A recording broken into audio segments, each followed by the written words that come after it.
Я считаю, что Кишинев не должен быть нашим ментором, он должен быть нашим коллегой, с которым мы наравне должны работать, с которым мы наравне должны вступать в диалог, принимать решения. Я объясню почему. Путь евроинтеграции, они тоже проходят в первый раз. Нету готового рецепта какого-то, которым бы они могли с нами поделиться. Я хочу сказать о движении и о практике экономической «Лидер», по которому идет и Молдова.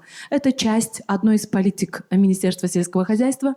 И есть там веточка «Лидер», и мы, как ассоциация местных групп, участвуем активно. И по Гагаузии участвуют. Я хочу вам сказать, что 3 МИГа, почти все села охвачены. По всей Молдове нету такого охвата участием в этой программе, как по Гагаузии. В Гагаузии нет ни одного села, которое не участвует в этой программе, чтобы вы понимали. А в Молдове есть еще села, которые даже не слышали об этом. То есть государство нас воспринимает как партнеров. Другой вопрос, что мы сами своими руками, своими голосами довели до того, что нас центр не хочет воспринимать как партнеров. Хотя с гражданским обществом работает.